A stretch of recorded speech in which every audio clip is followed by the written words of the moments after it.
The tale unfolds in a flat in Seoul City, where a TV broadcast interrupts with urgent news. The much-anticipated shareholder meeting of Samon Group, one of the nation's top 3 conglomerates, has wrapped up after 13 grueling hours of debate. The outcome is clear: John Song-guk has been named the next chairman. Unlike prior third-generation heirs who stumbled amid scandals or mismanagement, Song has clinched his role with an impeccable track record. Hearing the proclamation, Song erupts into laughter, fully savoring the triumph. Years of hard work, ceaseless studying, disciplined workouts, international schooling, and reigning in his wild siblings, have paid off. He navigated his uncle's blunders and upheld a meticulously polished public persona, even managing his arranged marriage flawlessly. With all pieces aligning, his ascent to dominance feels unstoppable. Clutching a glass of his preferred drink, he basks in his success, declaring this the dawn of a fresh era.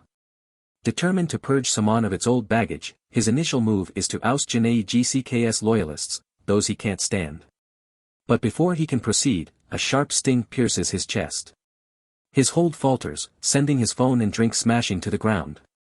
Gasping for air, he crumples, his sight dimming as it lands on a framed photo of his grandfather, Samon Group's founder. It hits him: his grandfather, too, fell to a heart attack. Fear surges, yet he rejects the notion that he, so mighty and vital, could succumb to something so mundane. Still, no matter how fiercely he resists, darkness swallows him. Moments later, a newborn's wails pierce the silence. The scene shifts to a joyful couple gazing tenderly at their infant, who is none other than Song, now encased in a frail baby's form. Shock and bewilderment flood him as the truth dawns, unleashing frantic sobs. His mind spins with one question: what in the world is going on? The next morning, the focus turns to the baby's mother, Kim So-young, who admires her child with pride. She glances at her husband, John Gong, and comments on their son's striking looks. Gong nods, even likening him to celebrity infants. So-young coos to the baby, saying he's fortunate to have been born so handsome. But the child, John Song in disguise, silently fumes at the remark. Frustration mounts as he grapples with his plight. His chiseled 183 centimeters frame, 75 kilograms of honed muscle, capable of lifting 500 in a big 3, is gone. His family's prestige, his spotless career, and his reign as Samon's king have evaporated. Instead, he's now a powerless infant in what seems an average home. Just yesterday, he toasted his victory with fine wine. Now, he's ensnared in this bizarre twist. His thoughts halt as his mother coos at him, offering a bottle of milk. The sight of the budget formula repulses him at first, but instinct overrides. His tiny body craves it, and he drinks greedily, unable to fight the primal urge. When he's done, his mother praises his hearty appetite, and his father kisses his cheek. The overwhelming affection unnerves him. This entire ordeal, dying at his peak and waking as a baby, is ludicrous, but what rattles him most is his new parents.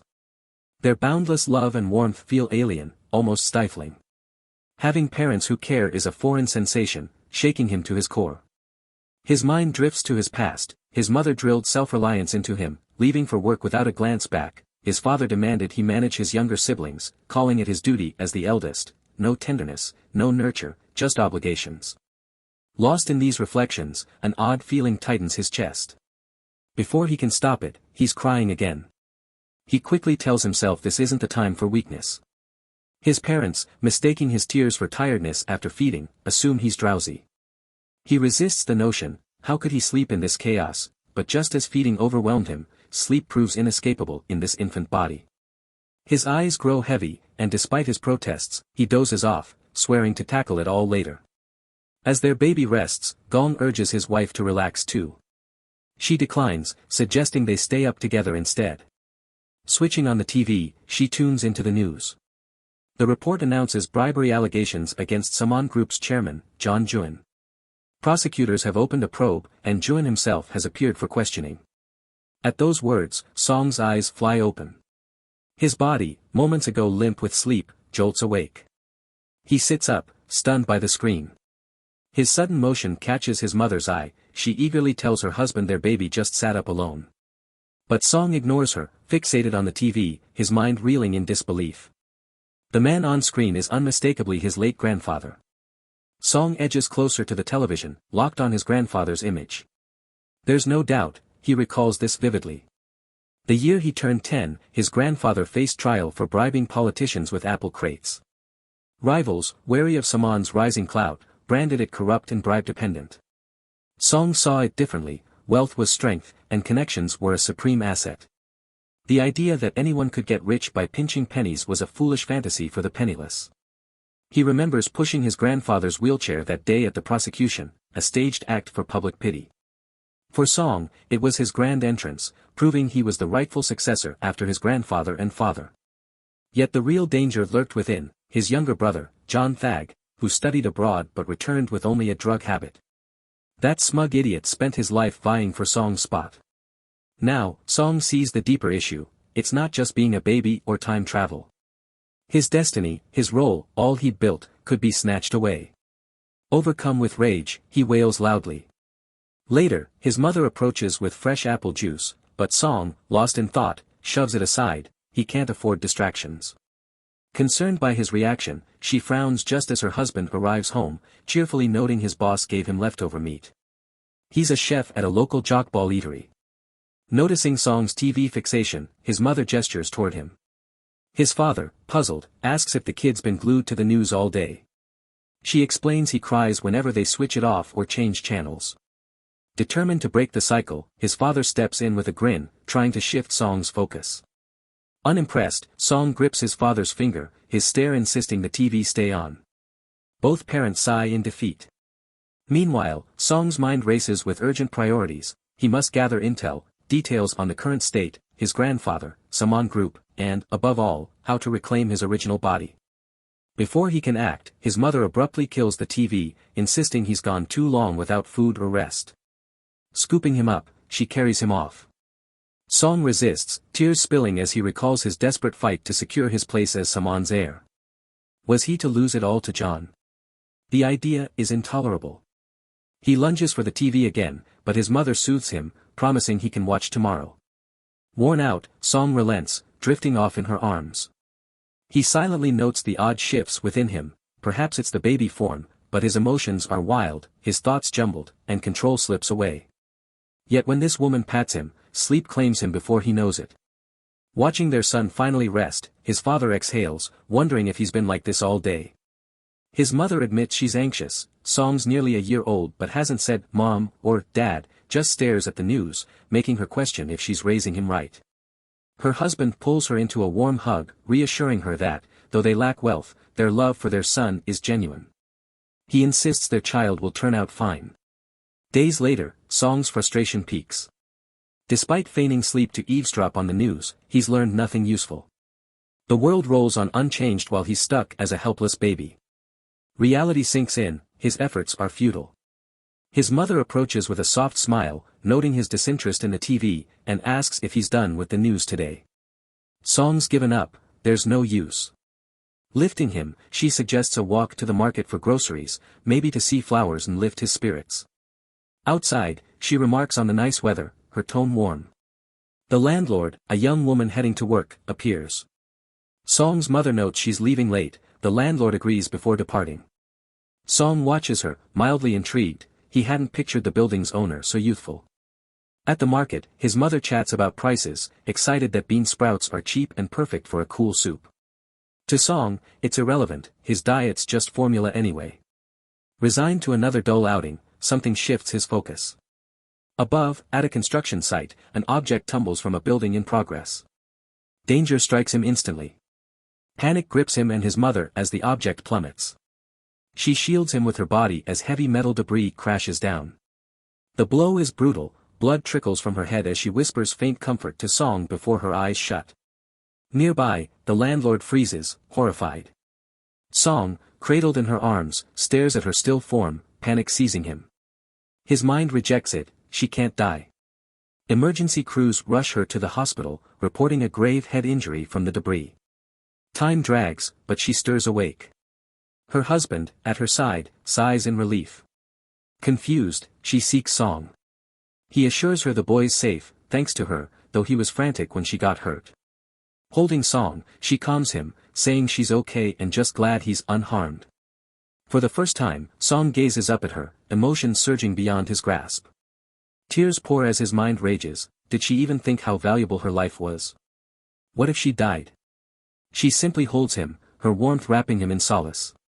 Silence lingers until she notices the room, too lavish for their means. Puzzled, she asks her husband about the costly private ward, catching his sheepish look. He pauses briefly before clarifying that she needs total rest, but before she can probe further, her eyes catch a nearby sign, strict bed rest for expectant mothers. The truth hits her unexpectedly, leaving her stunned. As her husband nears, he softly urges her to prioritize healing over the next week, ensuring she recuperates fully before they resume their talk. A nurse steps in, noting that visiting hours are almost up. Song's father nods, readying to go.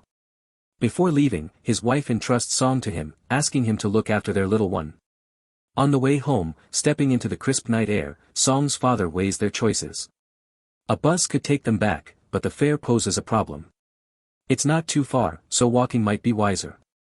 Song, absorbing his words, is floored. Could they not even spare change for a bus? By his former standards, this home was downright pitiful. Yet a deeper truth dawns: his father, despite the hardship, labors relentlessly for his family. His mother, without a second thought, had thrown herself in harm's way to shield him. These people, so unlike his past existence, are his family now, his true parents.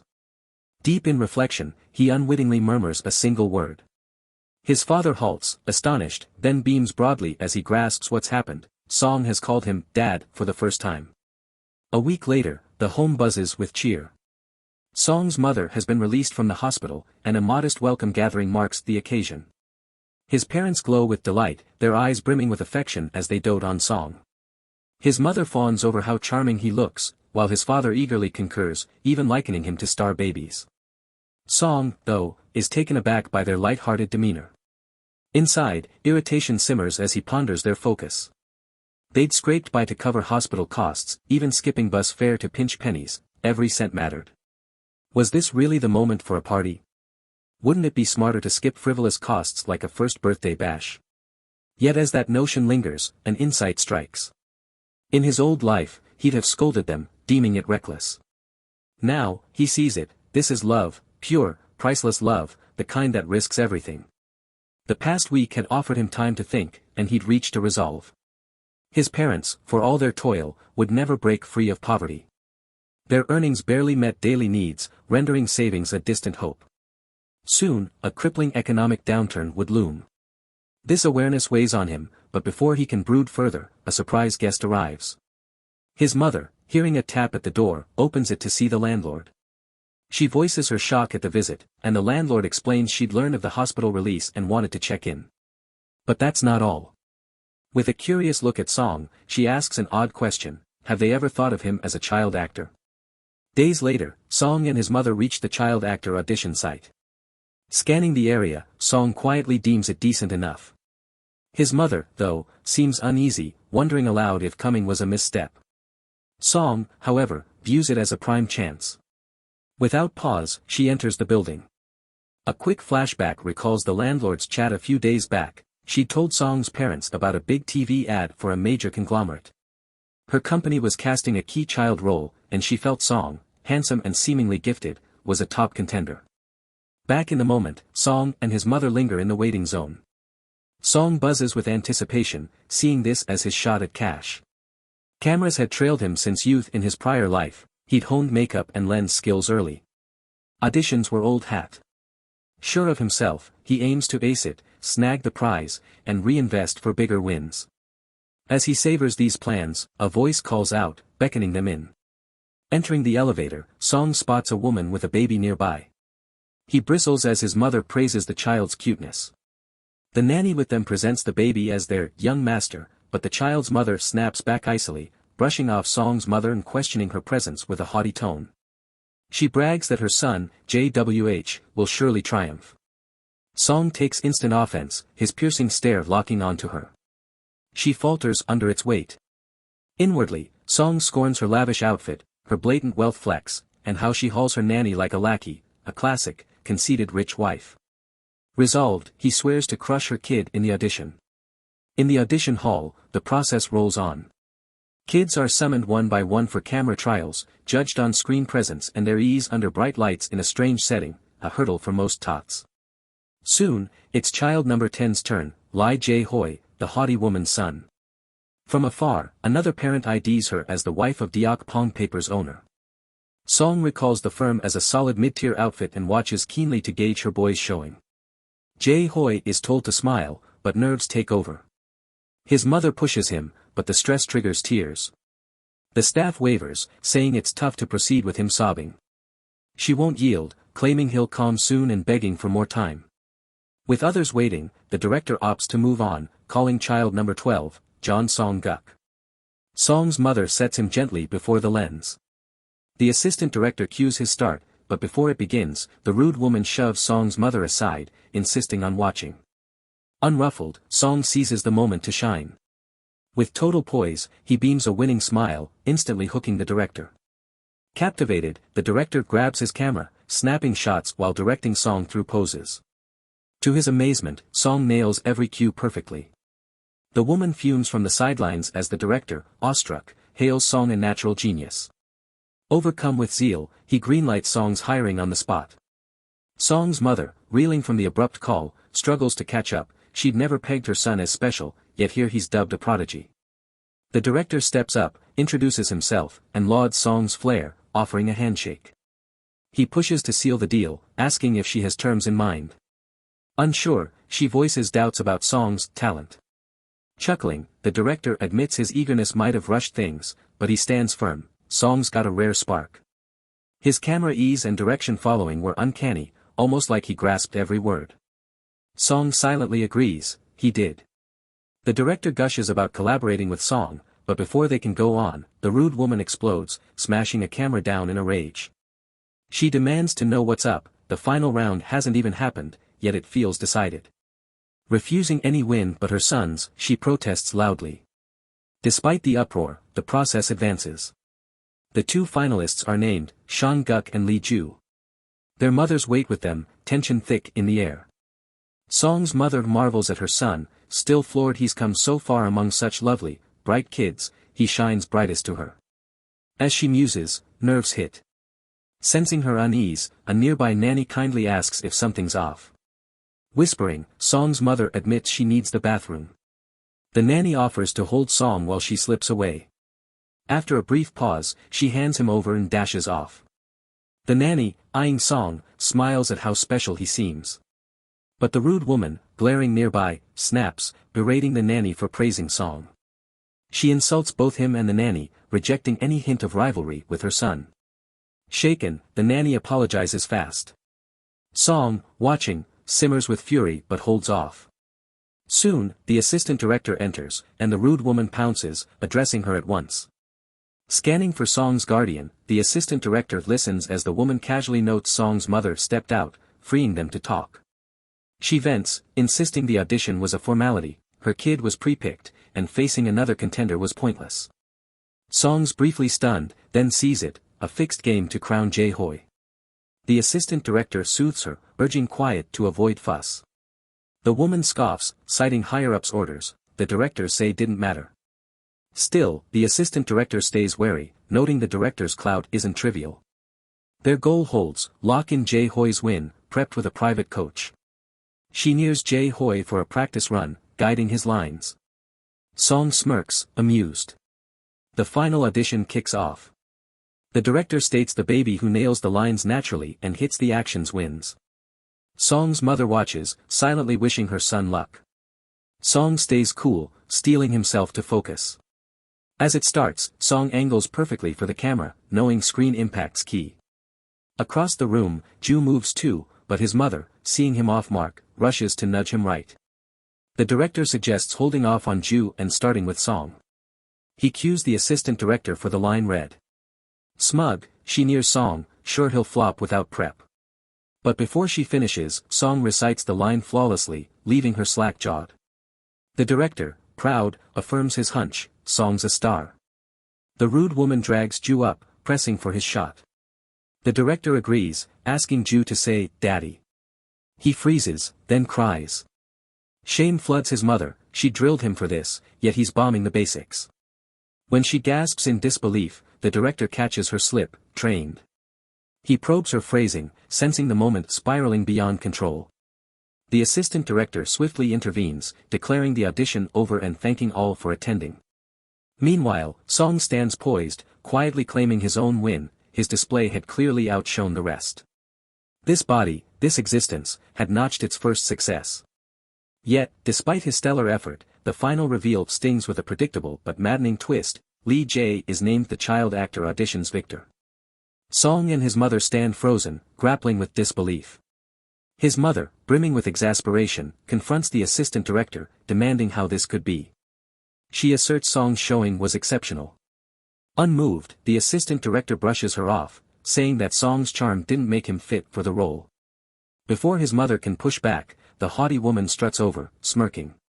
She mocks their attempt, sneering at their audacity to chase victory with mere appeal. To her, a lowly kid like Song should settle for runner-up. With her cutting jabs delivered, she grabs her son and struts off without a backward look. Song's mother, still shaken by the venom, mutters to herself, baffled by such cruelty, especially near a child. Song, though, stays steady. Inside, he assures himself this was all anticipated. He'd expected such dishonesty and knew head-on battles were futile. Rather than waste energy on a rigged fight, he'd tweak his approach and aim bigger. Just then, the director rushes up, asking for a quiet word. His face is taut, and as he speaks to Song's mother, he spills the truth. The higher-ups had stacked the deck from the start. Apologizing to Song, he admits he hadn't wanted him to see such deceit. Song, unshaken, simply waits for what's next. He'd witnessed these ploys plenty in his former life. Anger was pointless, true strength lay in building the right ties. The director, still visibly irked, asks Song's mother to bring him to the commercial shoot next week. Song instantly clocks this as his opening. A one-off gig wasn't the prize, he needed a reliable, lasting income stream. Played smart, this could grow into wealth to bolster his family and lock in a solid future. His mother, puzzled, asks why they're needed at the shoot. The director clarifies that baby models always have standbys lined up as a safeguard.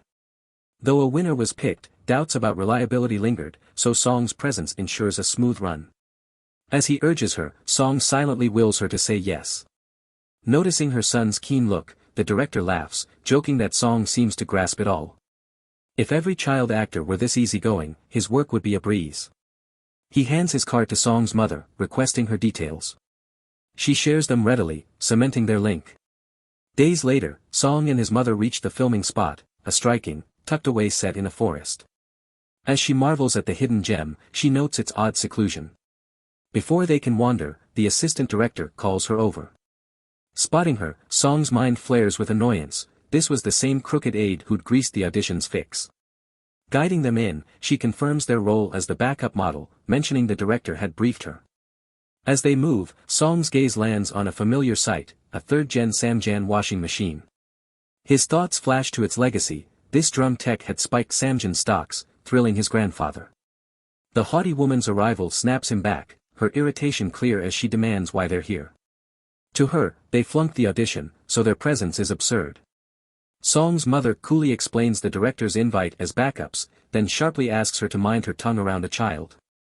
The assistant director tries to soothe things, defending Song's role as a fallback if Jae's health dips or a swap's needed.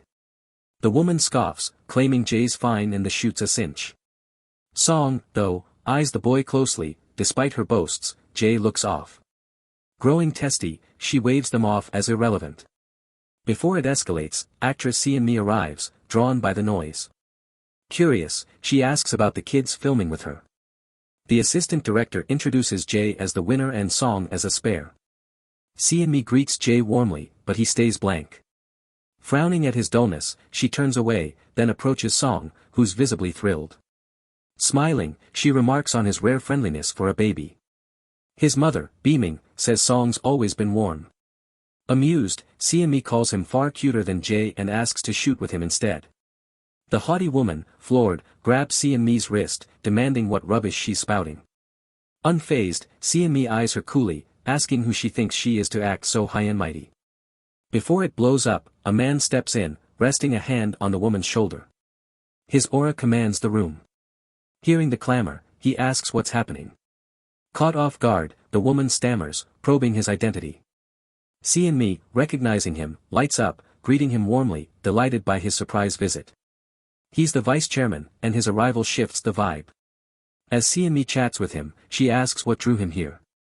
He calmly says he couldn't skip the new product's commercial shoot. Song, studying him, reels in shock. He hadn't expected this man here. His mind races. This is John Young, Samjin's vice chairman, his father. Song ponders John Young, wondering what he's truly like. Less dazzling than Chairman John Wan, he'd still shown as a skilled leader, reshaping Samjin's structure in tough times. His daring bets on niche fields marked him as a visionary, cementing his status as a sharp vice chairman. Yet, as a man, husband, and father, he'd faltered. The messy scene stirs old memories, of a man with endless lovers. At 10, Song met another, his father's ninth mistress, erased from memory the instant he saw her. Now, Si casually notes she's filming with kids, pointing at Song with a grin. Vice Chairman John Young nears Song, sizing him up and noting his smarts. Song watches silently, father, ringing in his head. An aide cuts in, reminding the vice chairman of time. He nods, regretful, then turns to the haughty woman with a suave smile, tasking her with managing the shoot. Flustered but compliant, she vows to do well. Song sees his father's sway. She, a Deok Pong exec's wife, wouldn't defy him. Often a flirt, in key moments, John Young wielded real corporate charm. As he readies to go, he briefly pats Song's head in goodbye. Watching him leave, Song quietly vows this life won't echo his last. He's found a family worth guarding, and he'll shield them fiercely. One day, he'll forge a firm surpassing Samjan. Their paths will cross again, and he'll meet him as a peer. The assistant director breaks his reverie, starting the shoot prep and calling the child models to stand by. Song refocuses, shelving past life musings. The ad's premise is straightforward, a quaint forest villa, a mother laundering as her baby looks on. She cleans the father's sweat-stained shirt while the Samjan washer hums, transforming it to spotless. The baby, gleeful, nuzzles the fresh fabric before calling, "Father." It ends with the gleaming machine radiating cleanliness. In his old life, this ad won the Dong Advertising Award, catapulting its child star to fame. Song wonders if he should claim that spotlight now. Before he lingers, Jay starts wailing wildly. Si, irked, questions the baby's fuss. Each time she nears, he fights and swats her. Song's mother, startled, ponders the cause, but Song inwardly gloats. His scheme worked. He'd tip the upset Jay, resist Si, and he'd go home early. Somehow, as infants, they'd connected, and Jay followed through perfectly. The director, assessing, opts to switch, dismissing the first model and prepping the next. The haughty woman erupts, refusing to accept it, insisting her son earned the part. Frustrated, the director notes the shoots stalled an hour. The baby won't work, hitting actors, halting progress. They must wrap today. She digs in, citing her family's clout, and dials, threatening to call Deok Pong's chairman, who dotes on his grandson, to swap the crew. Tension spikes. Suddenly, Si strides up and slaps the woman sharply. Shock ripples through, director, Song's mother, even the woman herself, speechless, struggling to process. Fury flares as she demands why. Si, cool, smiles, saying she loathes set-disrupting egos. She nods to the woman's Deok Pong tie but shrugs off her bloated pride. The director, sensing trouble, steps in, suggesting a break for the baby inside. Yet Si stands firm, refusing to relent. She announces her determination to push forward with the shoot, insisting she wants Song as her co-star. As the director signals everyone to get ready, a flash of irritation crosses the haughty woman's face. She can't fathom why Song is favored over her son, Jay. To her, lesser child doesn't belong here. Meanwhile, Song's mother comforts him, urging him to ignore such barbs. Song, though, remains steady. He recalls how, in his past life, the camera's red light trailed him to his end, but commanding it with ease had become instinct, a talent he'd perfected. He knows precisely how to navigate this. The filming begins. Si delivers her lines seamlessly, showcasing the washing machine's prowess. When she wraps up, Song takes his cue, clutching the crisp shirt and beaming with pure, childlike allure. His act instantly grabs the director's eye. Thrilled, the director orders the crew to lock the main camera on Song. His stare stays glued to the lens, his expressions sharp, his timing spot on. The director can't believe it, this kid has an innate knack for the craft. Even Si is struck, amazed at Song's effortless flair as she gears up for the next part. The assistant director cues her forward. Cradling Song, she powers through the ad's closing lines with gusto, nailing the scene. The director, witnessing their chemistry, feels wholly content. As dusk settles, the haughty woman's frustration erupts. She can't stomach that a kid, just for looking adorable on screen, has ousted her son as the ad star. She vents loudly, challenging the call. The director waves off her gripes, noting Jae couldn't deliver while Song's mother grows wary of the rising tension. Me calms her, pointing out that the woman's protests can't undo what's set, unlike Jae, Song shone, wrapping the shoot in 2 takes. Still defiant, the haughty woman snaps, belittling Me's judgment and stressing the hefty cash she poured into the ad. She turns her ire on the assistant director, accusing them of profiting off her wealth too. Stunned, the director demands answers from the assistant. Now livid, the woman vows to ditch the project and sue everyone, storming off with her son. Once she's gone, the director faces Song's mother, apologizing for the sudden flare-up. She just smiles, appreciating everyone's hard work. Above all, the director credits Song, without him, things could have unraveled worse. He assures them no more shoots are needed, and payment will be sorted. Song feels a quiet thrill. As his mother readies to leave, she asks if they should head out. Before they can, Me steps up with a proposal, a ride home in her van. Accepting her kindness, they depart together. On the drive, fatigue overtakes Song, and he dozes off. Watching him, Me remarks on his serene look. His mother, gazing fondly, agrees he must be drained from the day. She thanks Me for the lift in such a comfy car, but Me insists she's the one grateful to Song. Puzzled at first, his mother listens as Me explains, Song was a standout lead today, letting her wrap early. His camera savvy, angle awareness, and scene rhythm were unmatched, every move intentional yet fluid. To her, he's not just a kid in a role, he's a polished actor. Song's mother is floored. Then Me adds she has an offer to pitch. As she speaks, Song stirs awake, catching her words. Both he and his mother are jolted by the surprise idea, a faint grin tugging at Song's lips as he awaits her next move. Inside Song's home, awe fills the air as the landlord hands over his acting pay, $4 million total. Originally $3 million, the director pushed for more, landing the hefty sum. Song's parents gape, stunned by the windfall, hardly believing their luck.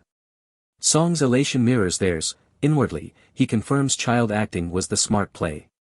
No other gig could yield this much in a baby's body. This cash is prime seed money, ripe for savvy investing, maybe in stocks or gold. His father, buzzing with joy, marvels at holding such a fortune, a first for him. His mother, though, seems lost in thought. Without pause, she passes a card to the landlord, noting actress Me gave it to her last night. Song clocks it instantly, grasping why she's so struck. The landlord, too, pauses, eyeing the card from Sinang Entertainment, Me's agency. Hesitantly, Song's mother shares the bombshell, Me adores Song and wants him as an exclusive child actor there. His father reels, the notion of their baby as a star never dawned on him. His mother wavers, wishing Song well but dazed by the whirlwind. Sensing their unease, the landlord steps in, vowing to dig into the agency, its rep, CEO, and actor treatment. Her support eases Song's mother, who hadn't expected such commitment. Even Song's quietly impressed, noting her dedication. Before leaving, the landlord congratulates Song on his commercial debut, adding it airs in 2 weeks. As she turns to go, Song's mother calls her back. Curious, the landlord asks if she's worried. But her question's different. Why has the landlord been so steadfast? She'd spotted Song's gift and pitched in repeatedly. Softening, the landlord explains, alone since youth, she'd faced struggles, scrimping on meals and clothes to buy their building. Song's parents, a young duo grinding together, won her over. She just wanted to root for them. Admitting it's her meddling way, she hopes it's not a burden. Touched, Song's mother beams, then stuns the landlord with a request, can she call her, Uni, big sister? The landlord blinks, but Song's mother presses on, wanting her as family, to cook for her like kin. Moved, the landlord smiles, agreeing, and says she'll call her so young from now on. The exchange weaves a warm, new bond. Song, quietly tuning in, can't help but grin, a deep calm settling over the room as they savor the joy. 2 weeks fly by, and the big day hits. Song's father, bursting with eagerness, tells his boss, Park Won, they shut the shop early as planned. Holding Song, Park Won shares his hype for the ad. Their shop's big TV makes it the ideal watch spot for Song's debut. Song mentally shrugs. Normally, he'd bristle at this old guy's closeness, but given the favor, he'll let it slide once. Soon, the landlord arrives, greeted heartily by Song's mother, just as the ad set to air. Settling in, she likens it to a movie night. Song's father, Ansi, hustles everyone to sit. As the ad rolls, excitement crackles. The screen glows, and all eyes lock on. See and me in Song shine, their looks flawless, their vibe natural. When it ends, cheers erupt. Park Won claps hard, and the landlord, awed, lauds the slick edit, guessing it could snag ad of the year. Song nods at her sharp take, pride swelling as his father hugs him tight, amazed such a poised kid is his. A phone rings, cutting through. Park Won answers casually, saying they're closed, but his face shifts, stunned. It's the director. Knowing the family's gathered, he's got urgent news and needs to talk now. At the director's place, Song's parents step in, warmly received. The director's eyes hit Song, who flashes a bright smile, startling him. He notes Song's growing expressiveness, more vocal than before. Amused, Song's mother says he's in a babbling phase, chattering all day. Pleased, the director mulls longer lines for him later. Song perks up, he's inching toward full actor status. The talk shifts to why they're here, a new reality show, Just Baby, starring Song. It's a parenting gig, 5 famous idols living together, tending to Song. Before they digest it, a young guy walks in, greeting them cheerily. It's Tae-hung, Just X's leader. Song's mother lights up, recognizing him. Noting her fandom, Tae-hung vows to keep pushing to be the top idol group. Song's father, though, sours, jealous of her excitement. Song finds it funny, jealousy's a bad look. The director promises they'll meet the other idols once filming starts, but Song's mother frets, will it overwhelm her son? Song notes she picked him over an idol. The director stresses. That Song was the soul of the show, his knack for connection, his vivid expressions, and his camera instincts made him indispensable. Without him, it wouldn't work. Song, sensing the potential, felt a surge of eagerness. He remembered this show from his past life, its fresh take on idols fumbling through childcare had gripped viewers, sparking a nationwide craze. It pioneered the parenting reality wave, and for Song, an aspiring child star eyeing riches, it was an ideal launchpad. But his father wavered, anxious that too much spotlight might rob Song of a regular childhood. He wanted to nurture him with care, not fame. The director, caught off guard by the worry, paused, but Tae-hung jumped in, sharing his own story. A child actor himself once, he knew the grind of growing up watched. Yet, with the right setup, he'd thrived, regretting nothing, and now stood here. He pressed Song's father to trust his son's gifts and let him soar. Mulling it over, Song's father studied his boy, his effortless flair, his pull. If this was his path to the top, maybe it was fair to let him glow. Nodding, he clasped the director's hand, handing Song over. With the deal sealed, prep for Korea's debut parenting reality show, Just Baby, kicked off.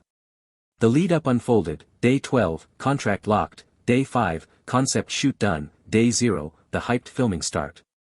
The idols trickled in, first Tae-hung, then Lucas, Jae-hun, Byman, and Michael last. Song's mother, thrilled to meet them, couldn't mask her glee. Seeing her, Jae-hun grabbed her hand with a grin, teasing he'd heard she was a fan. Her husband, watching, bristled. The director rallied the group, explaining they'd shoot at Just Storm. The network had big expectations, so they had to stay sharp and bring their A-game. Song sized them up, recalling each from his old life, how they'd graced his company's stages. One idol neared Song, eyeing him with faint letdown, muttering he wasn't that cute, and reached to lift him. Song, irked by the offhand grab, swatted his hand off, mentally scoffing at the nerve. Another idol chided the first for not washing up post-smoke, a baby shouldn't be touched with grimy hands. Song, clocking this Korean American's past antics, decided, he'd run this show, crafting perfect arcs for all. Flashing a winning smile, he melted the room. As they cooed, the brushed-off idol lingered back, smirking slyly, hinting he wouldn't fold easily. The director briefed the crew on the plan, 3 days of pre-filming at the dorm, cut into 3 pilot episodes. Viewer buzz would set the full run. Days would roll as scheduled, nights, observation cams would take over. As staff exited, Song's parents got hotel digs nearby, assured their son was in safe hands. The idols chimed in, vowing to tend him well. With that, the director urged peak effort. The assistant director staged the opener with narration, 5 young guys in a Seoul City semi-basement, chasing idol stardom, thrown off by a baby's arrival. Cameras spun, and the 5 turned to Song, who just stared back, blank. The quiet threw them off. Song's mother, off to the side, wavered before asking softly if lines were set. The assistant director noted its reality, raw reactions rule. The idols, new to baby wrangling on film, muttered, stumped. Seeing their floundering, Song took the reins. A baby in a strange spot would fuss, so he let loose a wail. Startled, Tae-hyung scooped him up fast. Another, spotting Tae-hyung's clumsy grip, stepped in, taking Song gently, his calm voice soothing him quick. He quipped babies love a good face, igniting a light squabble as each vied to flaunt their charm. Song watched, sizing them up, Tae-hyung, the steady leader with dad vibes, Jae-hun, tender and vain, a mom type, Lucas, chill and sporty, the big bro, Byman, quiet but thoughtful, a team glue. They clicked as a home unit. Glancing at the last, Song weighed him, prime villain material, but for group wins, a rival fit better. He shot him a pointed look. The pink-haired one noted Song might need a change. Tae-hyung, uneasy, admitted he'd never done diapers. Michael strode up, cool as ever, saying it's no sweat. But as he started, Song sprayed him square in the face, feeling smug. Michael's shock froze Tae-hyung, while the rest cracked up. Livid, Michael yelled, but Tae-hyung stepped in, cooling him off. The crew roared. Song knew this chaos was reality gold, and the day nailed it. As filming stretched on, evening loomed. The director called a 2-hour breather before the next chunk. The idols, wiped, grumbled about reality's grind, craving a script. In the lull, Song's mother neared with a grin, praising his work, guessing he was starved after it all. She offered a banana. Song, thrilled, chomped down, musing how he'd overlooked them before, now they were divine. Tae-hyung sidled up to Song's father, suggesting a casual vibe, then confessed Song's pull. Near him, moments flowed, script or not, like Song got everyone's part and rolled with it. Song's father shrugged it off as chance, but Tae-hyung wasn't sold. Song, even as a tot, dazzled more than expected. Elsewhere, Michael, fresh from a shower, still stewed over the earlier mess, griping if babysitting suited an artist. The assistant director stashed baby food in the fridge for Song's night meal. Michael, smirking, nabbed it, vowing to prep and feed Song himself. Slipping out chili sauce, his eyes glinted with mischief.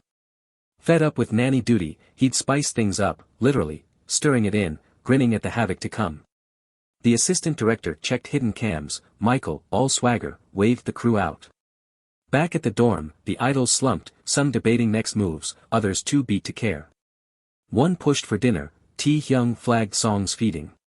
Michael, hiding glee, stepped up with the doctored food, his sudden cheer sparking doubt. He insisted on feeding Song solo. Song, perched and wary, eyed him, then flipped it, offering Michael a spoonful first. Tae-hyung, chuckling, flagged it to the group, irking Michael. Hesitant, he balked at tasting it. Impatient, Tae-hyung grabbed the bowl, sipped, and froze, face twisting.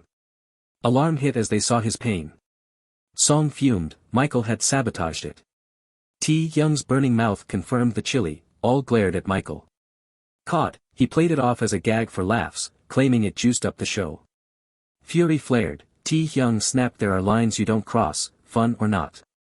Another, raging, noted the risk to a baby if Song ate it. Tae-hyung neared Song, apologizing for Michael's stunt, saying he was sharp enough to get it. Michael scoffed. Song wouldn't even catch it, but Tae-hyung held firm. Song's keener than they think, apology owed. Song grinned. They had spark, just needed steering, and he'd guide them. Next morning, word of the show's hit reached Song's home. The landlord burst in with news. Just Baby's debut episode, set for Friday, clocked a stunning 20% rating, way past hopes, topping MVC's prime variety averages. The director called. Regular airing was locked. Song's parents reeled at the feet. His mother, awed by the figure, asked if it mattered that much. His father got it. This was huge, unheard of. The landlord, buzzing, praised Song personally. Song savored it. His puppeteering paid off, naturally. But he wouldn't rest.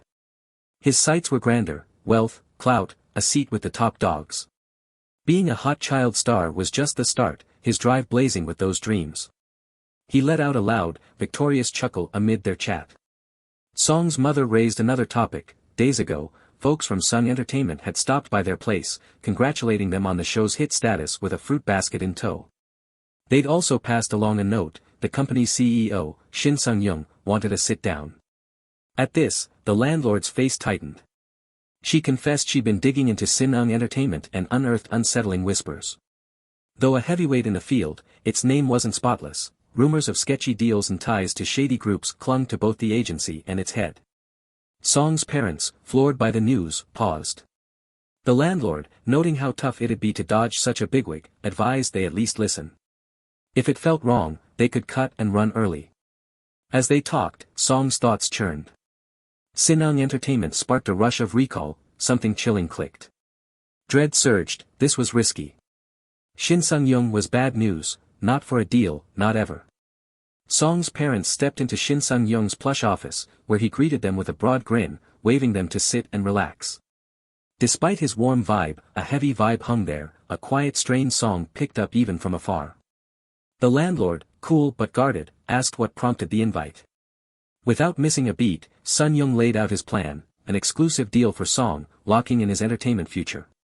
Song, watching silently, felt a twinge of unease. Sun-young's tone had an odd edge, like he knew too much already. The landlord dug deeper, probing this grand offer. Sun-young dove in fast: a 10-year exclusive with Sun Entertainment, Korea's top outfit. He touted its clout, name-dropping stars like Jang Dong-gun and Seon-mi, and claimed the terms were tailored to favor Song. As the landlord skimmed the papers, her look soured: something wasn't right. Sensing her doubt, Sun-young doubled down: a decade-long tie with a 70-30 split, agency heavy. Song's alarm bells rang: this was pure exploitation, a trap to bleed a rising star dry, then ditch them when their shine faded. A leeching deal, one that had wrecked plenty before. Sun-young hadn't changed a bit.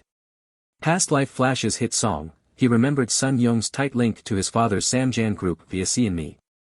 His dad funneled fat ad gigs to Sin-ung. In turn, Sun-young stayed loyal, parading his stars at every Samjan bash.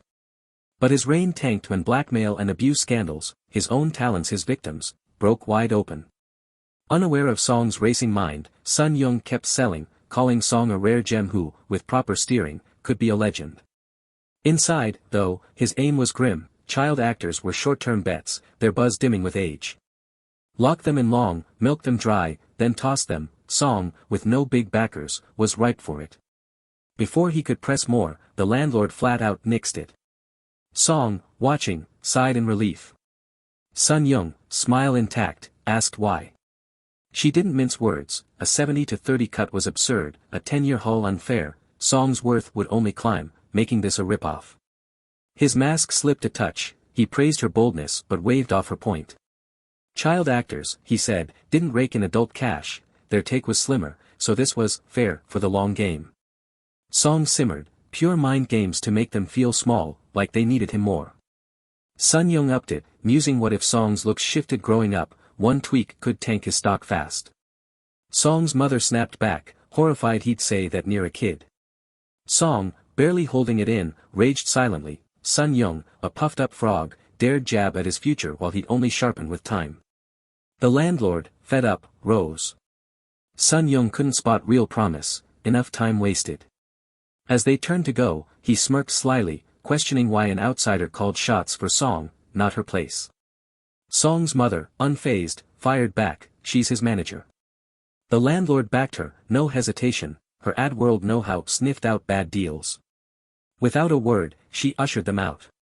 Sun-young, now peeved, warned defiance had a price: the industry crushed rebels. Unfazed, the landlord stood tall: time would show who'd win. They left. Outside, frustration simmered. The landlord, unable to bite her tongue, griped about Sun-young's soullessness: threatening a pregnant woman was vile.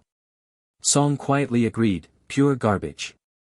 Worried, she checked on Song's mother, who fretted more for her. Facing Sun-young wasn't light work. The landlord shrugged it off: guys like him were industry staples. No need to sign with his ilk, they'd bus it and move on. Before they could go further, Song's mother piped up, eyeing the landlord. Would she manage Song? The surprise left her mute. Song mulled it. Talent was plenty, trust scarce. The landlord was sharp, seasoned, and solid, a gem for a manager. She wavered, saying entertainment wasn't her forte. Before she could finish, Song, beaming, grabbed her hand, nudging her to say yes.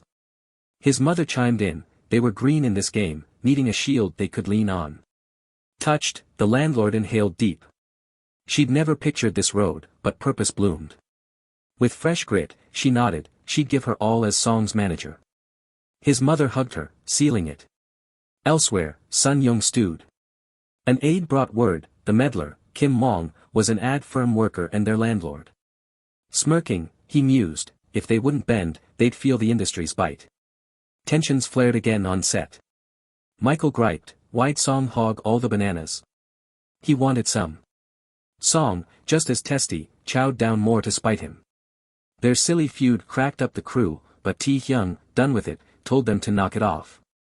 The morning shoot ran smooth. After, the director praised the effort, calling a break. Song's parents watched from the sidelines.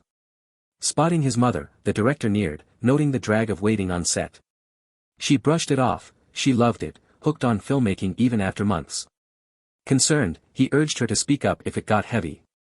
Smiling, she thanked him. Talk turned to her pregnancy. Due date near, she said. Then he flagged Michael's constant tussles with Song, fun for the show, but did they cross lines or bother her? Trusting him, she said he'd manage it right. He vowed to watch close. The landlord eyed the chat, guarding Song's mother. Tae-hyung suggested lunch, but another idol noted how raw reality felt versus scripted gigs.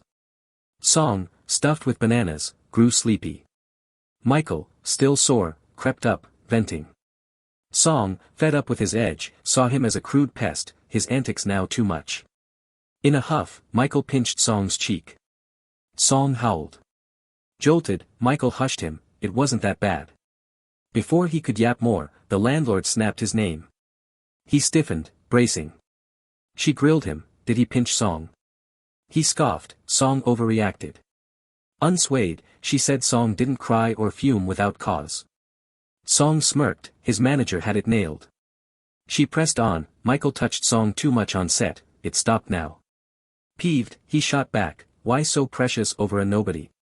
She fired off. Song landed him ad gigs, act pro, no kid scraps. Scooping Song up, she walked off, tossing a firm warning. Michael boiled. He didn't come to Korea to nanny a punk, he craved artistry.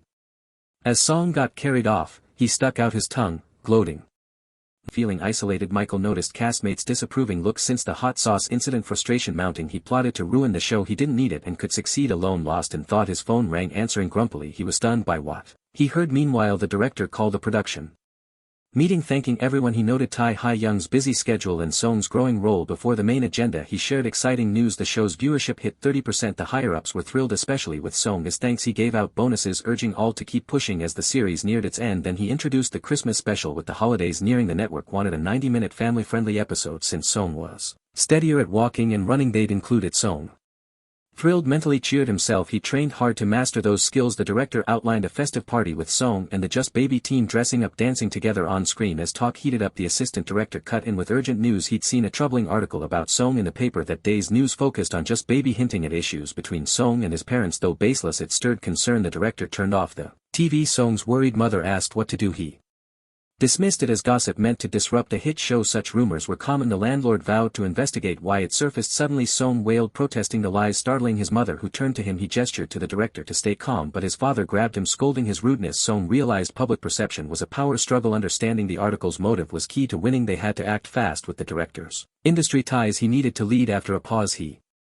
agreed since it tied to the broadcast. He and the network would handle it, advising Song's family to stay home with reporters possibly nearby. Though uneasy, Song's parents listened as the landlord offered to take Song. The director thanked her, trusting her judgment. She assured him she'd manage, hinting at another matter to discuss. He promised a quick fix, urging calm. It'd pass soon. Stepping outside, the assistant director asked about the meeting. The director shared intel. Song's parents were Allegedly meddling daily in filming shocked the assistant director. Heard the director suspect a mole, asking if it was him. He denied it, citing his near firing and distance from drama. Still doubtful, the director wondered who else it could be. As Christmas neared, the city buzzed with cheer. Volunteers urged help for the less fortunate. A voice praised a white Christmas Eve in the crowd. Song's mother pushed a stroller masked in sunglasses to hide. A man nearby whispered to his friend about sunglasses. At night she shrugged it off as cold protection. Song fussed. His mother hushed him, wondering if leaving home was wise, though she promised to stay put. Confinement drove her out. A walk to meet her husband seemed safe. She told Song she knew he wanted to walk, but they had to avoid notice. Frustrated, Song found it humiliating being stroller bound. At his age he craved freedom. Passing by, two strangers gushed about just baby, praising tie high young Santa role and Song's snowman act. Sad it was. Ending. They mentioned rumors. The latest article accused Song's parents of greed and Song of slyness. One questioned if it made sense at 3, yet noted his odd maturity. Song fumed at their gall after his great acting. His mother's unease grew. Song's father rushed up, worried they'd come out in the cold. Seeing her distress as she cried, he asked what was wrong. Song reflected the public was buying rumors. If unchecked it'd worsen. They needed a counter. Determined, his father stormed the director's office. Furious, he couldn't let it go on. He had to protect them. The director apologized despite efforts. Song's fame fueled rumors. His father demanded action. The director suggested a bold live interview if they agreed. As December 31st hit, the Just Baby year-end special aired. Hosts cheered the year, with Song hyping the New Year's show, asking support. The assistant director noted it started suggesting interview prep. He assured Song's parents it was right. Every effort was made. This was the last step. Like stars with press, it'd clear things. Privately filmed, they could relax. Song's father apologized to his wife, surprising her. He admitted with her due date near, it must have been tough, feeling he'd worsened it. She said she did it for Song too. His boldness made her proud. Touched, he hugged her. The landlord arrived with Song, surprised by the live interview plan. Song pondered. They'd been cautious parents. A live interview was bold, not bad, but sudden. His mother lifted him, calling him handsome,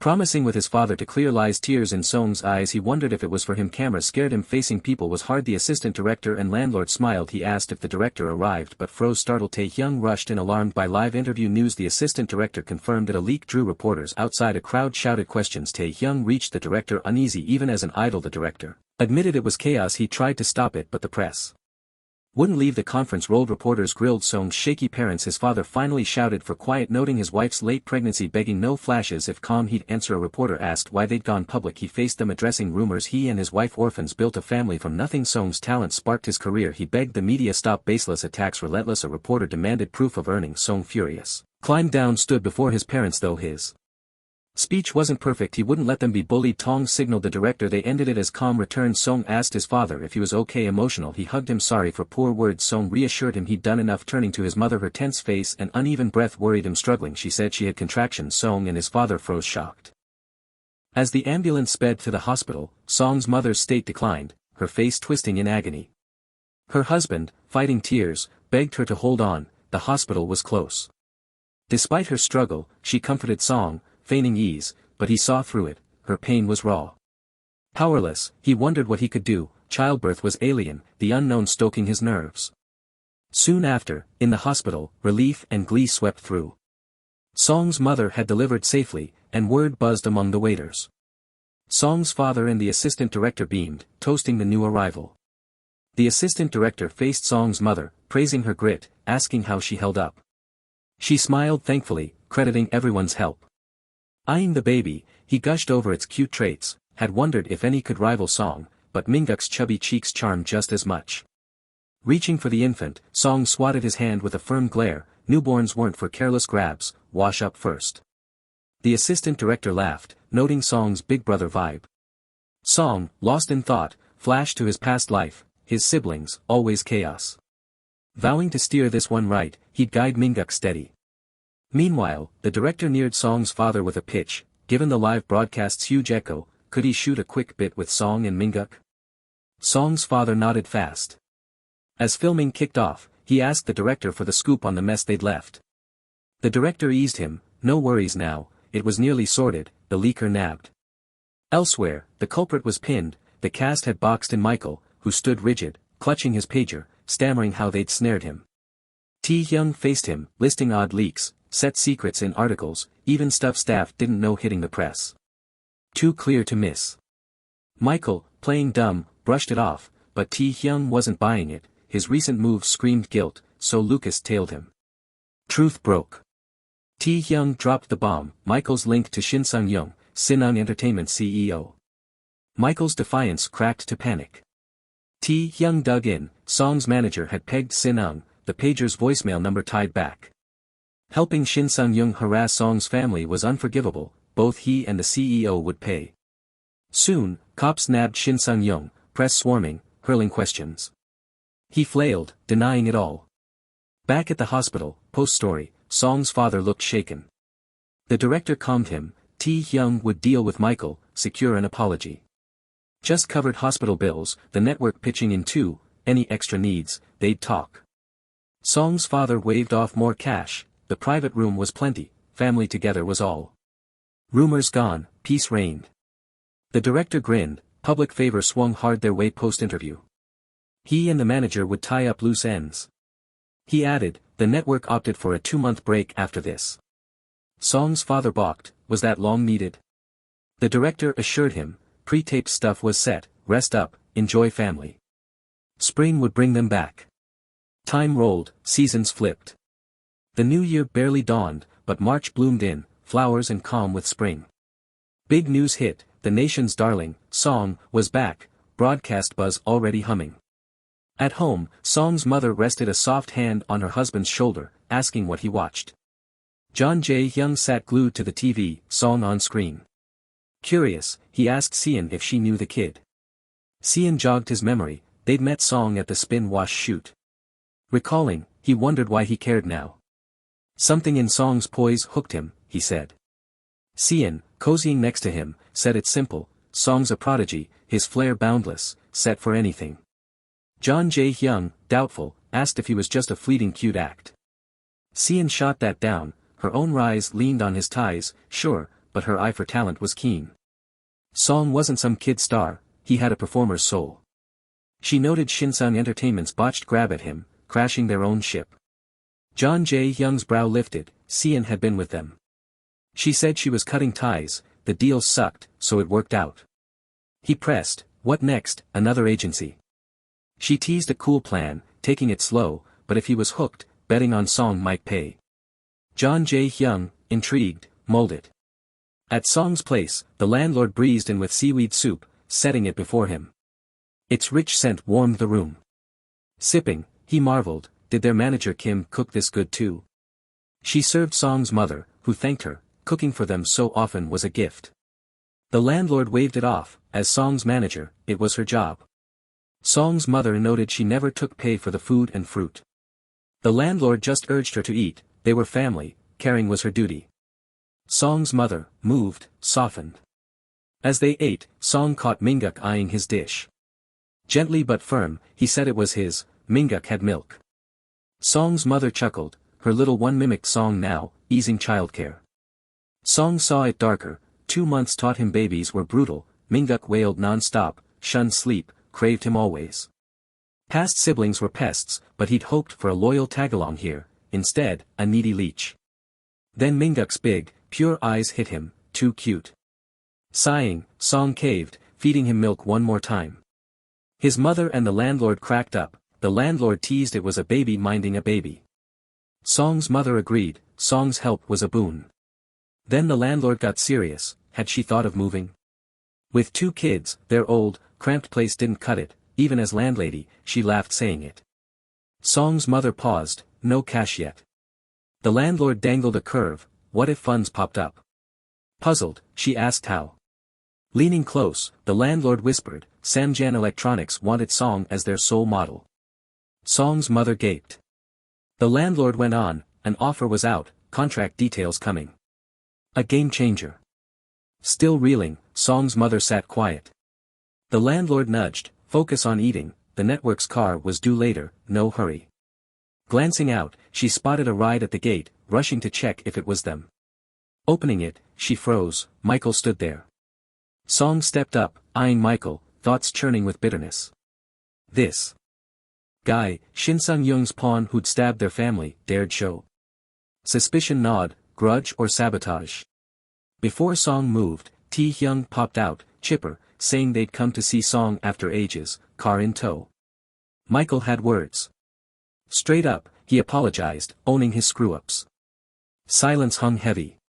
Song, seething inside, couldn't buy it so easy. His mother, though, took it gentle, accepted it, hoping Michael had cause. Her grace stunned Song and the landlord. Song thought her too soft, too kind, but if they'd be mild, he'd be the razor. Rage smoldered. Young broke it, time to roll, everyone waited. At the director's place, he greeted Song warm. A rare grin lit Song's face as he hugged him, catching eyes. The director teased, Song's extra friendly today. Song, musing, clicked, he was built for work, worn from baby duty, needing his career full on. Turning to his mother. He checked on her condition, but before she could reply, Minguk's sobs broke in. The little guy had gotten even more charming over 2 months, pulling the director over with a warm smile. Yet Minguk's wails sharpened, startling everyone. Song's mother clarified that Minguk was hooked on Song, his upset came from not spotting his big brother. Swinging back to business, the director outlined shifts from the past 2 months. With 20 episodes to go, the finale was pegged for September. When filming restarted, a cherry blossom picnic would lead off. The setting switched to the shoot spot, where Hyung poked fun at Song, naming him a cherry blossom sprite. Flattery streamed from every angle, sparking an odd thrill in Song. The assistant director rounded up the team, shooting was imminent. Then a pink-haired castmate scooped Song up, playfully prodding him to wiggle. Mid-chat, a car screeched up. The driver, murmuring into a gadget, verified he'd reached the site per the vice chairman's command. Inside, the vice chairman brooded, did he truly need to show? His thoughts rewound to a talk with his secretary about Song's exclusive deal. Quizzed on progress, the secretary said the terms were laid out, but Song's parents, rattled by its heft, lagged. Should he press? The vice chairman nixed it, mulling the deal itself.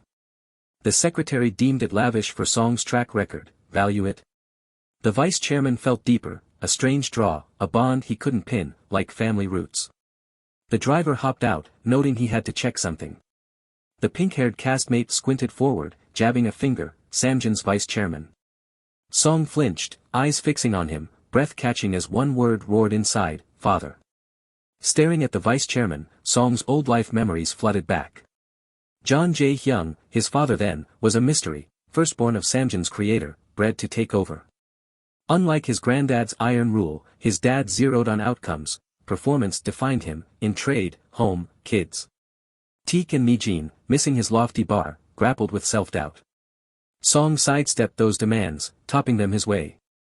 Their tie was stiff, packed with space and mute friction, yet he remained his son.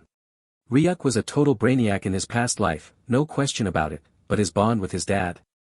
Yikes, that was a bumpy road. Even when they bumped into each other and tossed out a casual, hey, the vice president, yep, his old man, acted like a total grump. He couldn't even handle his own golden boy without a clue, and then, oops, Ryuk accidentally shouted, Dad, at the vice president, loud and clear as day. Ryuk snapped his mouth shut, kicking himself for letting that slip out like a rookie. The vice president grinned and said hi to Ryuk, tossing in, don't you remember me? We met at that washing machine ad shoot. Ryuk spun around, all sass, and snapped, nope, no idea who you are. But the guy wasn't buying it, smirking, oh really? Then why'd you just call me dad? Ryuk tried to play it off like it never happened, but this dude was like a dog with a bone, insisting, I know what I heard, kid. He kept inching closer, bugging Ryuk, who thought, wow, dad still got that stubborn streak. Suddenly, the director and Ryuk's mom dashed over, asking the vice president, what's the big idea showing up here? The guy shrugged, I just wanted a quiet peek at Rue and then bounce, but I guess I crashed the party. The director raised an eyebrow, why the obsession with Ryuk? The man doubled down, I just needed to see him in the flesh. Those sparkling eyes hit him like a flashback to his younger days, and now he was sold, Ryuk was star material. He turned to Ryuk's mom, hey, did you check that contract yet? We're ready to lock in an exclusive deal whenever you say go. Any extra demands, just hit up my agent. Ryuk, losing all chill, blurted out, I want more cash. His mom turned beet red, stammering, sorry, he's just spouting nonsense. But deep down, Ryuk knew his loaded past dad owed him a chunk of change. The vice president blinked, then burst into wild laughter, ruffling Ryuk's hair like he was a puppy, saying, oh, I'll get the money ready, kiddo. Swing by my office after the shoot. Mom nodded, and the vice president strutted off. Ryuk stared after him, thinking, I figured I'd never see this rich jerk again. He's up there, I'm down here, worlds apart. Yet here we are, crashing into each other. Memories flooded back of helping his dad on a big project, being the sharpest kid in the family, but now he's a toddler again. The director clapped, back to work, Ryuk. He refocused, deciding his new family was the priority, and making bank on this shoot. They were filming a spring picnic special in the park, followed by a kids episode where Michael got turned into a horse, hilarious stuff. Time zipped by, and soon it was summer vacation. Ryuk and the idol crew hit the pool, and the little guy learned to swim like a champ. Months later, the show's cast had a fan army tailing them everywhere. Fangirls swarmed the set, bouncers yelling, "Pipe down, we're rolling." Ryuk and his mom peeked out, stunned at the chaos. The assistant director muttered, "How do these fans always find us?" Ryuk wanted to check it out, but mom held him back, sighing, "Filming some mess lately with these crazies. We're not just national idols anymore, we've gone global, and some fans are sneaking onto the set. Stay sharp, kiddo." Ryuk was walking like a pro now, and all the show's kids had grown up fast. The national idol group, adored coast to coast, was skyrocketing. Telling his mom, "I'm heading out first." It was bittersweet, but he knew bigger things awaited. Then, out of nowhere, a hand grabbed him from the shadows. He spun around, heart racing, staring at a mystery guy who whispered, "Can you help me out?" As the fog cleared, Ryuk saw it was Young, sneaking through the fan mob. The kid was shrieking, and Young hissed, "Shush, they'll hear you." Ryuk's pulse pounded, kidnapping vibes much, but he calmed down and asked, "What's the favor?" The assistant director popped up, confused, "What are you two doing out here?" Young grinned, "We need Ryu to pick our title song." They hustled into a room with the idol gang, camera rolling for a fun memory, maybe a viral post too. The director strolled in, "What's the deal, Young?" The kid fidgeted, "Our next album's ready, but we're stuck on the title track. The group split, so we want Ryu to choose." The director blinked, "A 3-year-old picking your big song? Really?" But Ryuk sat there, dead serious. Young admitted, "I had doubts, but this past year, Ryuk shaped us. We were clueless at acting, fumbling with a kid, but he taught us tons. Even Michael learned recklessness bites. We want his stamp on this album." Ryuk popped in earbuds, listening to 3 tracks while Lucas and Yun flanked him, guessing his pick. With the show ending soon, Young thought it'd be epic for Ryuk to decide. He yanked off the headphones, smirking like he'd cracked the code. "Smart move, kids, I know the future." He grabbed a cassette with funky scribbles. Lucas gasped, his track got snubbed for Yun's. The director asked, "What's this one like?" Young explained, "Yun helped produce it. It's the wild card, most thought it'd be a sidetrack, but Ryuk picked it." Why? In his past life, that sidetrack topped charts for 5 weeks straight. Even John memorized it without trying. If it had been the title back then, it'd have been legendary. This switch could make the idols icons. Lucas whined, "Pick again." Ryuk shut him down, "Nope, this is it. Trust me." His fierce glare silenced Lucas, and Young shrugged, "Guess we're rolling with it, Ryuk's family." They pushed hard, dropping the recording online and on TV, fans freaked, the baby picked it. Scene shift, Ryuk's mom led him into a dark room, creepy vibes galore. He knew the idols were plotting something before the show wrapped, so he played along. Surprise! The crew belted, "Happy Birthday, Ryu," with cameras rolling. They'd synced it with the rap party, genius. The director grinned, "How's it feel, kid?"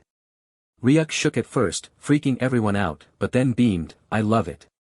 Predictable, sure, but who doesn't love the spotlight? The director waved, "I brought fancy meat, station's treat for your hard work." Ryuk drooled, "All you can eat?" "Yes." Lucas sobbed into a meat bowl, and they partied hard, Ryuk chowing spicy chicken. The bash ended, gratitude all around. For Mom, it was emotional, years of life closing. Then, a guy in a black coat slipped in, "Vice Chairman sent me. Congrats on the show." He handed her a box, "Fancy ginseng." The secretary added, "Review that contract when you can." Mom lit up, "We'll visit ASAP." Cut to them heading to the electronics HQ, Kim asked, "Need a breather first?" Mom shook her head, promised we'd go right after the party, and Ryu's pumped. Ryuk, though, stayed sharp, his sly past dad might want something. At HQ, a stunning attendant greeted, "Vice Chairman's waiting." The doors swung open, reflections bouncing, and the man smiled, "Been a while, glad the kid's here too." They sat at a swanky table, tea and snacks served. Ryuk spotted his fave past life cookies, nostalgia overload. Kim thanked the vice president, sipping tea, but he waved it off, "No biggie." "Check the contract." She nodded, "It's crazy generous, 150 million for 3 years. Hard to believe." Ryuk spat out his cookie, first time hearing the number. Shady much, he thought, knowing his dad's tricks. The vice president chuckled, surprised, "Huh?" Kim got real, "Why this much?" He leaned in, "It's an investment in Ryuk." Suspicion tingled, but the secretary chimed in, "Our scholarship program's legit, spotting talent like Ryuk's our thing." Mom blinked, "Scholarship?" The man grinned, "Ryuk's special, smart, bold. With support, he'll soar." She struggled to buy it, but Ryuk jumped on his chair, slamming the table, "I'll be the best." He knew his results-obsessed dad loved talent, and he'd outshine them all. Mom cringed, "Why's he like this?" But the vice chairman ate it up, "That fire. My kids don't have it. I'm doubling down, new contract draft coming. Think it over, it's gold for him." Nighttime, Mom tucked the kids in, exhausted, then asked Dad, "What's your take?" He shrugged, "I'm no expert, but 150 million. Unreal." She shivered, "It's scary, someone that big noticing Ryuk. What if it's a trap?" Ryuk, awake next door, eavesdropped. "They've never seen a million, 150's a monster. Poverty's cruel, keeping them small." He feared they'd pass, but Dad piped up, "Take it. Ryuk could thrive, school, job, a life like the chairman's." Ryuk grinned, Dad was on it. Next day, the secretary visited, "Vice chairman's thrilled you're quick. But the deal's tweaked, 2 years, 100 million, less work for Ryuk studies." Mom loved it, but then, plot twist. He pulled another draft, few more changes. They froze, "What's next?" Hit subscribe, don't miss the reveal. The secretary began to smile as he informed the woman that he wished to modify some contract terms as well. Meanwhile, both Kim and Ryuk's mother were visibly anxious, curious about what these changes might entail. Observing their unease, the secretary asked if they were okay. Ryuk's mother, however, was solely focused on learning which contract terms were being altered. The secretary pulled 2 pamphlets from his briefcase, explaining to the woman that they intended to revise 2 specific points, which he would soon clarify. To his astonishment, Ryuk swiftly snatched the pamphlets and began examining them with intense focus, surprising both his mother and the manager, who were puzzled by the child's actions. In contrast, Ryuk was carefully analyzing every detail with great care. The secretary, trying to remain composed, attempted to retrieve the pamphlets, explaining to Ryuk that the documents were meant for adults only. Suddenly, Ryuk mentioned something about the company's stocks and an apartment complex. Confused, the secretary began questioning why the pamphlets referenced apartments and stocks. Caught off guard by Ryuk's remarks, the secretary was visibly shaken, while Ryuk wondered if he had accidentally revealed his pretense of acting childish. With curiosity, he asked the secretary about the nature of the project. As Ryuk stared at the secretary, he noticed the man's clear discomfort. Though pretending to be a child at this mental age felt awkward, Ryuk was determined to uncover his late father's hidden agenda, and it was worth the effort. With wide, innocent eyes and an eager expression, Ryuk urged the secretary to explain quickly. But then he realized the room's shock wasn't about the proposal, it was because Ryuk could read so fluently. His mother, astonished, asked if Ryuk could truly read, and the child confirmed it. The secretary smiled, while the mother repeatedly questioned how her son had learned to read and write without sufficient practice. The secretary found Ryuk remarkable, noting that a 3-year-old teaching himself any language was extraordinary. Yet, the mother remained curious about how Ryuk had managed to learn independently. Nervously, the boy explained to her that he had picked it up from newspapers and television. It seemed implausible that he could master such complex words with such proficiency through self-study, but it was happening right before their eyes. The secretary realized the vice chairman was correct in believing the child was a prodigy worth investing in. Laughing warmly, the secretary prepared to clarify everything, informing the woman that since she had reduced the contract deposit from 150 million to 100 million, the vice chairman wanted to show appreciation. They decided to gift Ryak stocks in Samsung Electronics valued at 50 million. This revelation stunned the woman, her face draining of color. The secretary continued, explaining that as the company was developing a premium apartment complex in a prime location, Ryak's family would receive a spacious unit for 4 people upon its completion in 2 years. Hearing this, Ryak was incredulous, unable to believe his late father could be so generous without ulterior motives. Even the woman felt it was excessive, and Ryak began rifling through the papers, searching for the hidden catch. Eventually, he discovered the mandatory employment clause, which stipulated that if the 2-year service obligation wasn't met, the gifted stocks had to be returned immediately, with the recipient responsible for the taxes. Relieved to have found the trap, Ryak recognized this as his late father's classic tactic, luring people with rewards to secure their loyalty while profiting if the deal fell through. The vice chairman only offered rewards on his terms, and with Ryak being so young, he was dangling enticing incentives to bind him to the company. But Ryak saw through it all, fully aware of his father's methods. Smiling, the boy slapped the pamphlet down and asked the secretary for the stamp, ready to commit to the 2 years. This shocked his mother further, and she stopped him, insisting he couldn't decide alone. Ryak threw a tantrum, shouting that he wanted to take on the work and sign the contract. Only he knew the stocks would soar in value and the apartment in the pricey area would appreciate significantly, allowing them to profit by selling it. Thus, this was a contract that absolutely had to be signed. Screaming, Ryak declared he would claim it all. His mother scolded him, urging him to behave, but Kim intervened, advising her to think calmly and sign the contract, as it was a golden opportunity for Ryak and the family. The mother relaxed, trusting Kim's judgment. The manager then addressed the secretary, expressing gratitude for the generous terms.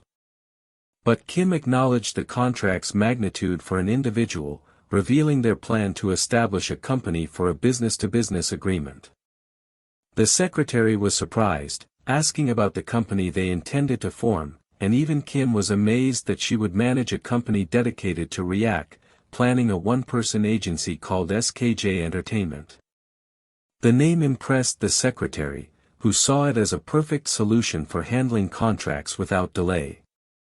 He noted that more contracts would arise in the future, and Ryak grinned, his teeth adorably visible, realizing SKJ Entertainment was the first company in his name. Though Kim had proposed the idea to support Ryak, it was the foundation of an empire. A flashback to days earlier showed Kim debating whether to create a one-person agency, surprising Ryak, who, despite his business background, hadn't considered it. Now, with the company forming, Ryak envisioned something far grander than a small agency, a potential global corporation. Back in the present, the secretary cheerfully promised the manager support for the agency's establishment to ensure a smooth process. The discussion concluded, and as the secretary looked forward to collaborating with the boy, Ryak joyfully placed his thumbprints on the contract, hugging the documents and proclaiming the money was his. His mother, though cautious, was delighted seeing her son's excitement, while Kim, as always, admired her employer. That night, the scene shifted to Ryak's mother showing the pamphlets to the father, recounting the day's events and how they signed the contract. Ryak slept on his father's lap, content during the conversation. The father, however, was overwhelmed: company stocks, a new apartment, and the shocking revelation that his son could read without their knowledge left him feeling left out. The money and house were great, but his face paled when he realized his son could read. Tears welled up as he told Ryak how proud he was. Ryak tried to wriggle free, but his father's strength held him.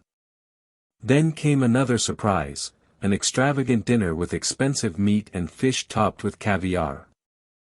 Ryak, curious about the colorful garnishes, listened as his mother explained that, having received part of the contract deposit, she wanted the family to enjoy a small luxury without spending much. She even added meat to Min's baby food, the baby's first taste, his mouth watering with anticipation. As the mother fed the younger sibling, she asked Ryak if the food was good. He gave a thumbs up, eating heartily, thinking there was no point skimping on food. If poor health struck, no wealth would matter. Ryak dug in eagerly while the father watched the family with joy. Suddenly, the mother asked the father if he'd spoken to his boss. He explained that he'd told his boss he wanted to pursue something independently, and the boss supported his ambition to prepare for opening his own store. Ryak and his mother were stunned, and the father thanked his son for providing capital, noting that with careful saving, they might afford a small commercial space in 2 years. His boss had even offered to teach him everything from cooking gourmet dishes to running a shop. Ryak and his mother laughed, encouraging him to chase his dream. Ryak expressed his love, smiling brightly, and the father, touched, patted his son's head, grateful for the chance to pursue his passion. Ryak, unworried, wished his father success, confident that in 2 years, he'd earn enough to buy 10 commercial buildings for the family. Elsewhere, actress Lim interrogated Secretary Yang about the contract's outcome. The secretary questioned her curiosity, but she insisted that, having recommended Ryak to the vice chairman, she deserved an update. Learning that Ryak had signed an exclusive contract, Lim's face took on a sinister expression. In the office, not a mere room, Sun Singh overheard, incredulous that Ryak's family, who rejected his offer, was now tied to the electronics company. Lim informed Singh that Ryak had signed an exclusive modeling contract and formed a one-man agency. Furious that Ryak's family had defied him and were now thriving, Singh vowed not to let it slide, plotting to send hired thugs to ruin them so they'd never appear on television again. The actress challenged the old man, warning that his plan was ill-advised. With Ryak now signed to the electronics company, he was no longer the same vulnerable child. She cautioned that targeting Ryak would be akin to tampering with the vice chairman's prized assets. Given the contract's terms, the chairman held high hopes for Ryak, and if anything happened to such a valuable asset, the consequences would be unpredictable. One thing was certain, the entertainment company would face ruin. Furious, the old man berated the actress, demanding she end the discussion and leave. He ordered her to return with properly completed resignation paperwork. As the actress exited the office, she glanced at the 7-year exclusive contract renewal from the entertainment company, then tore it to shreds, resolving not to indulge him further. She was no longer the same actress from 7 years ago. The scene shifts to the Ryak family's home, where the mother was applying a face mask to her adorable baby. Ryak lay calmly, cucumber slices adorning his face, feeling surprisingly refreshed. His mother gazed at her sweet child, wondering if she should add more slices for his enjoyment. Too absorbed in the soothing mask, Ryak said nothing. He reflected on how much had changed since signing the exclusive contract with Samjin Electronics. First, his manager had been overwhelmed with paperwork, announcing that Ryak was already booked for numerous commercials and currently on a break. She was efficiently sorting through a flood of casting requests for the new one-man agency, excelling in her role. Second, Ryak's father, after a serious family discussion, decided to open a restaurant near the apartment the company would provide in 2 years, aiming to build a customer base. His former boss was even assisting with secret recipe development. Lastly, their mother was barely managing, soothing the constantly fussy younger brother while also tending to Ryuk's dry, irritated skin. In his past life, Ryuk would have indulged in costly facials with beautiful attendants, as the future CEO. Yet, he was astonished to find that the simple cucumber slices his mother placed on his face felt even better, likely because they came from her loving hands rather than paid professionals. Ryuk munched on cucumber slices while wearing the mask, and his mother beamed, delighted that her well-behaved son never complained. Growing sleepy, Ryuk rested as his mother decided to let him and his younger brother nap while she quickly hung the laundry. During his peaceful moment, Ryuk overheard a broadcast announcing the week's music chart. The #1 song, topping the charts for 10 consecutive weeks, was the one he had selected for the band It Was a Lie. Pleased but unsurprised, Ryuk smiled, knowing the idol group was thriving with his brother's choice. He planned to have them repay the favor later. His thoughts wandered to Michael's whereabouts, but the doorbell interrupted him. As his mother opened the door, a visitor claimed to be from the electronics company. Assuming it was work-related, she invited them in. Ryuk sprang up, rushing to the door, only to see a figure with a fully covered face, concealing their identity. Nervous and confused, he wondered who this ghostly visitor was. Upon spotting Ryuk, the figure squealed about his cuteness, noting he'd grown chubbier since their last encounter and that the face mask enhanced his charm. Alarmed, Ryuk's mother stepped between them, demanding to know who the visitor was and why they sought Ryuk when he was fully occupied. The visitor revealed herself as the actress, overjoyed to see Ryuk after so long. Stunning as ever, she asked the family how they'd been. Ryuk, however, was far from pleased, aware of her past affair with his late father. Over coffee, the actress expressed surprise at the modesty of Ryuk's home. The mother offered her a cup, which she gratefully accepted. Ryuk eyed her suspiciously, abruptly asking what brought her to their house. The actress, realizing her purpose, began apologizing profusely, confessing to the mother that she'd long wanted to make amends. The mother, stunned, questioned why the actress felt the need to apologize. Tearfully, the actress explained that her recommendation of Ryuk to the entertainment company had caused them hardship.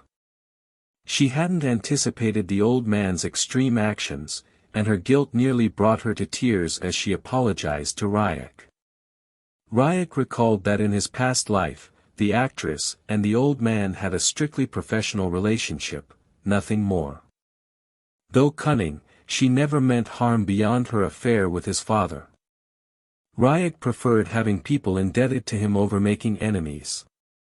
Sternly, he told her to stop apologizing, assuring her it was fine. Shocked that Ryuk, not his mother, accepted her apology, the actress listened as the mother added that her visit and heartfelt words meant a lot. They were grateful for her support when no one else stood by Ryuk. Touched, the actress nearly cried, marveling at their kindness. She resolved to stay close to Ryuk's mother, suggesting they speak informally henceforth. Their emotional reunion was cut short when Ryuk pointedly asked why she used Samjin's name for a mere apology. The mother scolded Ryuk for his rudeness, but the actress, impressed by his sharp conversation skills and rapid speech development, got to the point. She revealed she'd come to deliver a document, producing an envelope from her coat. It was a company contract document, which she admitted to swiping from the secretary. The mother eagerly requested it, but the actress, ever sly, declared she'd decided to join Ryuk's one-man agency. This stunned Ryuk, who wondered what this cunning fox was plotting.